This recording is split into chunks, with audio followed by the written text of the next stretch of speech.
নমস্কাৰ বন্ধু বান্ধৱীসকল, মই অংকুৰ। আপুনি চাই আছে অংকুৰ অফিচিয়েল। বন্ধু বান্ধৱীসকল, এই ভিডিঅ'টোৰ মাধ্যমেৰে মই আপোনালোকৰ লগত আলোচনা কৰিম অৰুণোদয় আঁচনিখনৰ বিষয়ে। বন্ধু বান্ধৱীসকল, বহুতো বন্ধু বান্ধৱীয়ে মোক কমেণ্ট কৰি সুধিছিল যে নতুনকৈ অৰুণোদয় আবেদন পত্ৰ দাখিল কৰিবৰ বাবে কি কি যোগ্যতা লাগিব, আৰু কিছুমান বন্ধু বান্ধৱীয়ে মোক কমেণ্ট বক্সত কমেণ্ট কৰিছিল যে যি পুৰণা হিতাধিকাৰী আছিল সেই হিতাধিকাৰীসকলক যিহেতু অৰুণোদয় টকা বৃদ্ধি কৰি দিয়া আছিল 1250 টকা, সেই 1250 টকা হিতাধিকাৰীসকলক কেতিয়াৰ পৰা প্ৰদান কৰিব আৰু সকলোখিনি তথ্য এই ভিডিঅ'টোৰ মাধ্যমেৰে আপুনি জানিব পাৰিব।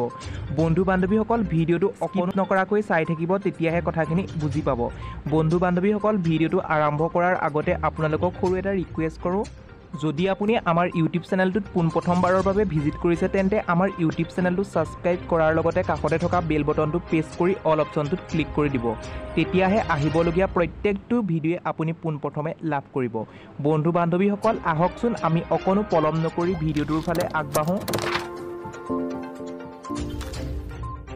বন্ধু বান্ধৱীসকল, আপুনি যদি এগৰাকী অৰুণোদয় হিতাধিকাৰী হয় বা আপোনালোকৰ ঘৰত যদি এগৰাকী অৰুণোদয় হিতাধিকাৰী আছে বা আপুনি যদি নতুনকৈ আবেদন পত্ৰ পূৰণ কৰিম বুলি ভাবিছে তেন্তে এই ভিডিঅ'টো আপোনাৰ বাবে খুবেই ইম্পৰ্টেণ্ট হয়। বন্ধু বান্ধৱীসকল, এতিয়া কথা হ'ল যে কিছুমান বন্ধু বান্ধৱীয়ে মোক সুধিছিল যে নতুনকৈ আবেদন পত্ৰ পূৰণ কৰিবৰ বাবে তেওঁলোকৰ কি কি যোগ্যতা লাগিব। বন্ধু বান্ধৱীসকল, সেই মহিলাসকল দৰিদ্ৰ সীমাৰেখাৰ তলত বাস কৰা হ'ব লাগিব। তেওঁলোক যেনেকৈ বিয়া নোহোৱা বিধৱা আৰু আৰ্থিকভাৱে দুৰ্বল মহিলা হ'ব লাগিব। তেওঁলোকৰ ঘৰত কোনো গভৰ্ণমেণ্ট চাকৰি থাকিব নালাগিব আৰু তেওঁলোকৰ ঘৰত কোনো ধৰণৰ ব্যৱসায় প্ৰতিষ্ঠান থাকিব নালাগিব, গাড়ী মটৰ থাকিব নালাগিব। তেনেকুৱা লোকে অগ্ৰাধিকাৰ লাভ কৰিব। বন্ধু বান্ধৱীসকল, এতিয়া কথা হ'ল যে তেওঁলোকে অগ্ৰাধিকাৰ লাভ কৰিব আৰু তেওঁলোকৰ বিশেষকৈ কি কি ডকুমেণ্টৰ প্ৰয়োজন হ'ব।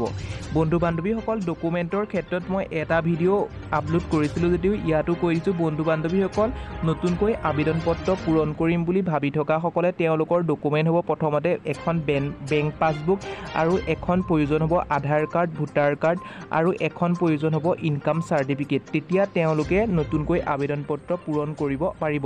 বন্ধু বান্ধৱীসকল, এতিয়া কথা হ'ল যে তেওঁলোকে কেতিয়াৰ পৰা আবেদন পত্ৰ পূৰণ কৰিব। আপোনালোকে আবেদন পত্ৰ পূৰণ কৰিবৰ বাবে হিমন্ত বিশ্ব শৰ্মাই অলপ দিনৰ আগতে ঘোষণা কৰিছিল যে পূজাৰ পাছতেই তেওঁলোকে আবেদন পত্ৰ পূৰণ কৰিব পাৰিব।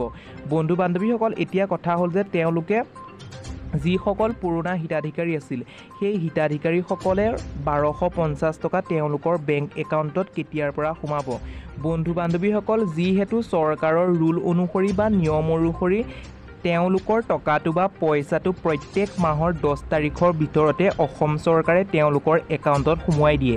সেই নিয়ম অনুসৰি অক্টোবৰ মাহৰ যি 1250 টকা বৃদ্ধি কৰি দিয়া হৈছিল সেই অক্টোবৰ মাহৰ পৰাই তেওঁলোকৰ সেই টকাটো 10 তাৰিখে অক্টোবৰ মাহৰ 10 তাৰিখে তেওঁলোকৰ একাউণ্টত সোমাব।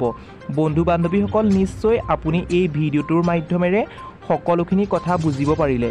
বন্ধু বান্ধৱীসকল, আপুনি যদি এই ভিডিঅ'টোৰ জৰিয়তে অলপমান হ'লেও উপকৃত হ'লোঁ বুলি ভাবিছে তেন্তে প্লিজ এটা লাইক কৰি দিয়ক, আৰু এতিয়ালৈকেও যদি আমাৰ ইউটিউব চেনেলটো ছাবস্ক্ৰাইব কৰা নাই বা আপুনি নতুনকৈ আহিছে তেন্তে আপুনি ছাবস্ক্ৰাইব কৰিবলৈ নাপাহৰিব আৰু কাষতে থকা বেল বটনটো প্ৰেছ কৰি অল অপশ্যনটোত ক্লিক কৰি দিব।